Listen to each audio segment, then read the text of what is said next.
Hey you! So today we're back with video 8 out of 12, which is for the 12 days of Power Rangers, and today we're talking about my favourite base. Now before I jump into this one, if you want to hit that like button, if you want to hit the subscribe button, as well as the notification bell, so you'll be notified there'll be more videos dropping, and it will help the channel grow as well, and that's what I kind of like.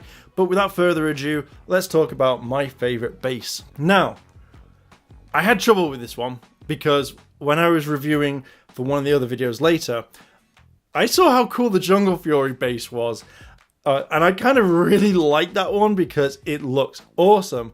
But I think I'm going to have to go with my main choice, which is the Power Chamber. The Power Chamber, to me, is iconic. I think that it's a huge, major upgrade from what we've had in the original from the Command Center. With Mighty Morphin going into Zeo, the base changed. It had to change. You know, it would have been boring if we had the same style Command Center all the time. And for that sort of thing, for a kids show, I think I'm glad that they changed it as soon as Zeo came along. Now, to me, it was more high-tech. There was so much more in this.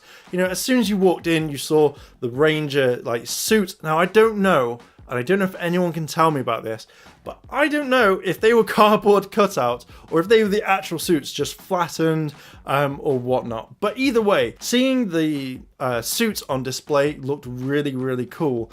And, I just think it looked awesome.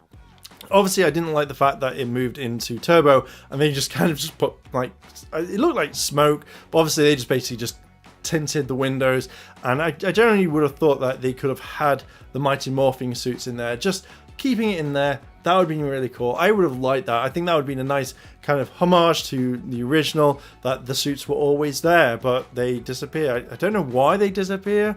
Maybe they didn't want them. Hey, you guys know who the Zeo Rangers are, but you're not going to find out who the Mighty Morphin Power Rangers are.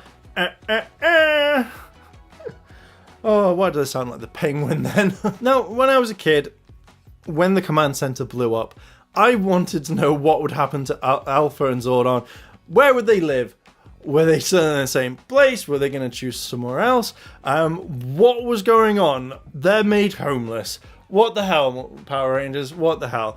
But when the Power Chamber came in and you saw where Alpha was in his alcove, and then you saw Zordon come down in a much smaller tube, you know, he must have gone like, oh crap, Alpha, we should have made this tube as bigger or better than what I had upstairs.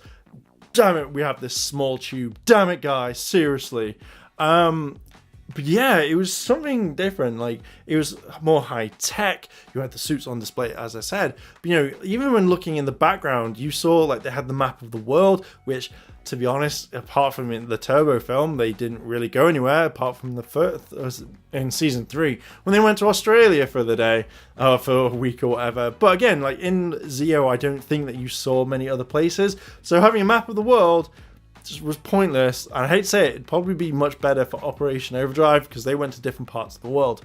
I hate Operation Overdrive. It was a different setting. It was something to me that looked really cool, and I wanted this to stick around more. Like, I liked the Command Center layout when I first saw it, but to be fair, the Power Chamber was impressive. Now, no, Catherine Sutherland said in the Power Ranger visual book that the old Command Center, when she was there, was kind of falling apart. You know, the dials weren't properly, you know, things were falling off. But she really liked the Power Chamber, because I'm guessing it was just freshly painted. It was lovely. It looked lovely. But it's a set that you kind of would want to go on. Like, you know, you could enjoy yourself. You know, there were ways of walking in. So rather than teleporting, you know, it felt like it was more homely because they were coming through doors. You know, there was a whole, like, outer door. It was easier to get in and out of. I thought that was kind of cool. Even like when they do it, the destruction in Turbo, and I've got to admit, like, I don't know if the rule still applied where you wouldn't be able to get in without a power coin, but you were able to kind of knock the doors down with enough force. I do generally think that if they wanted to continue on with the Power Chamber, that it could have been a base for all. I think that obviously you could have changed the tubes to whichever color Rangers were in, but I generally think that you could easily have had that for a base for such a long time that it could have been inherited by the thing. Obviously, you know, they could have got rid of the tube. Maybe that could have been for Zordon or Demetria, who I generally really hate. But you could have had those pop in at times if need be. You know, it felt like the power chamber was for you know, future seasons. Can you imagine having Time Force or even Super Mega Force in there?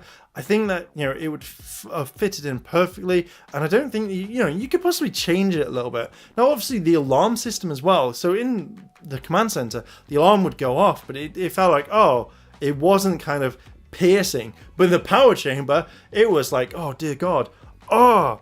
But you also saw they had the space for bigger equipment. So when they had to scan people like the Blue Centurion in Turbo, or even the Gold Ranger or Jason in Zeo, you know, it felt like you could bring out more equipment. It felt spacious, and that's what I also generally liked. You know, you could do whatever you wanted within the power chamber, and it just felt like it could have lasted for such a long time. I think that if they were to get rid of it properly, I think maybe at the end of In Space, maybe they could have teleported down, you know, but I'm glad that they had the Astro Mega ship. But yeah, no, I generally really liked the power chamber. I think it was one of my all-time favorite bases. But then again, I'm conflicted because I also like RJ's Loft. That looks really cool. That's a place that I would love to go and visit. But yeah, I just generally think the power chamber is one of the best bases, the better ones, I think, anyway. But yeah, I think I'll leave it there before I kind of rant. So Rangers, your question today is, what did you think about the power chamber? Did you like it? Did you prefer the command center? What is your favorite base? Let me know down below in the comments. So if you've liked this video, like, favorite, comment, and consider subscribing. Check out the notification bell while you're down there. It helps the channel grow, and you'll be notified that a new video drops. And as always, Rangers, thanks for watching, and I'll see you in a bit.